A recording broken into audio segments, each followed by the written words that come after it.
ಕನ್ನಡಾಂಬೆಗೆ ನನ್ನ ನಮನಗಳು. ವೇದಿಕೆಯಲ್ಲಿ ಅಲಂಕರಿಸಿರುವ ಎಲ್ಲ ಗಣ್ಯರಿಗೂ ನನ್ನ ನಮಸ್ಕಾರಗಳು. ಈ ದಿನ ನಮ್ಮ ಶಾಲೆಗೆ ಕನ್ನಡ ರಕ್ಷಣಾ ವೇದಿಕೆಯಿಂದ ರಕ್ಷಣಾ ವೇದಿಕೆಯ ಅಧ್ಯಕ್ಷರಾದಂತ ಹುಸೇನ್ ಸರ್ ಅವರು ಹಾಗೂ ಅವರ ಎಲ್ಲಾ ಸದಸ್ಯರು ನಮ್ಮ ಶಾಲೆಗೆ ಆಗಮಿಸಿ ಮಕ್ಕಳಿಗೆ ಅವರಿಗೆ ಉಪಯೋಗ ಆಗುವಂತಹ ಕಲಿಕಾ ಸಾಮಗ್ರಿಗಳನ್ನ ಕೊಡಲು ಆಗಮಿಸಿರ್ತಾರೆ. ಅವರಿಗೆಲ್ಲರಿಗೂ ಶಾಲಾ ಶಿಕ್ಷಕ ವೃಂದದ ಪರವಾಗಿ ಮತ್ತೊಮ್ಮೆ ಸ್ವಾಗತವನ್ನ ಬಯಸುತ್ತೇನೆ.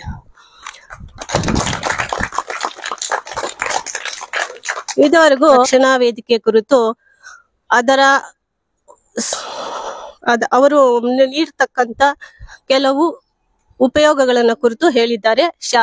ಶಾಲೆಗಳಿಗೆ ಕಲಿಕಾ ಸಾಮಗ್ರಿಗಳು ನೀಡ್ತಾ ಇದ್ದಾರೆ, ತಾಲೂಕು ಆಫೀಸಲ್ಲಿ ಜನರಿಗೆ ಸಹಾಯ ಮಾಡ್ತಾ ಇದ್ದಾರೆ, ಆಸ್ಪತ್ರೆಗಳಲ್ಲಿ ಹೋಗಿ ಅವ್ರಿಗೆಲ್ಲ ಸಹಾಯ ಮಾಡ್ತಾ ಇದ್ದಾರೆ ಅಂತ ಹೇಳಿದ್ರು.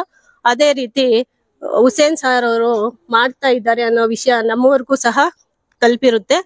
ಅವರು ಪೊಲೀಸ್ ಸ್ಟೇಷನ್ಗೆ ಹೋಗ್ತಾರೆ, ಯಾವುದೋ ಒಂದು ಕೇಸನ್ನ ಸಾಲ್ವ್ ಮಾಡ್ತಾರೆ, ಅಲ್ಲಿ ಒಬ್ಬರಿಗೆ ಅನುಕೂಲ ಆಗುತ್ತೆ, ಒಬ್ಬರಿಗೆ ಅನಾನುಕೂಲ ಆಗುತ್ತೆ. ತಾಲೂಕ್ ಆಫೀಸ್ ಹತ್ರ ಹೋಗ್ತಾರೆ, ಅಲ್ಲೇನೋ ಒಂದು ಪ್ರಾಬ್ಲಮ್ ಸಾಲ್ವ್ ಮಾಡ್ತಾರೆ, ಒಬ್ಬರಿಗೆ ಅನುಕೂಲ ಅನ್ಸುತ್ತೆ, ಇನ್ನೊಬ್ಬರಿಗೆ ಅನಾನುಕೂಲ ಅನ್ಸುತ್ತೆ. ಆದ್ರೆ ಆಸ್ಪತ್ರೆಯಲ್ಲಿ ಹೋಗಿ ಸಹಾಯ ಮಾಡಿದ್ರೆ ಅದೆಲ್ಲರಿಗೂ ಅನುಕೂಲ ಆಗುತ್ತೆ. ಇಲ್ಲಿ ಬಂದು ಚಿಕ್ಕ ಚಿಕ್ಕ ಮಕ್ಕಳಿಗೆ ವಿದ್ಯಾಭ್ಯಾಸಕ್ಕೆ ಆಗೋ ಪೂರಕವಾದಂತ ವಸ್ತುಗಳನ್ನ ವಿತರಿಸಿದಾಗ ಅವರು ಮುಂದೆ ಬೆಳೆದು ದೊಡ್ಡವರಾದ್ಮೇಲೆ ಸಹ ಈ ಒಂದು ಸಹಾಯವನ್ನ ಮರೆಯೋದಿಲ್ಲ. ಮತ್ತೆ ದೊಡ್ಡವರೊಂದು ಮಾತು ಹೇಳಿದ್ದಾರೆ, ಹರಿತವಾದ ಖಡ್ಗಕ್ಕಿಂತ ಮನುಚಾದ ಲೇಖನಿ ಮೇಲು ಅಂತ.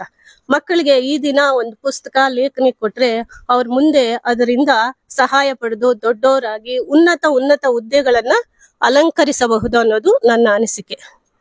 ಇಷ್ಟು ಹೇಳಲು ಅವಕಾಶ ಕೊಟ್ಟಂತ ಎಲ್ಲರಿಗೂ ನಮಸ್ಕರಿಸುತ್ತಾ ನನ್ನ ಮಾತನ್ನು ಮುಗಿಸಿ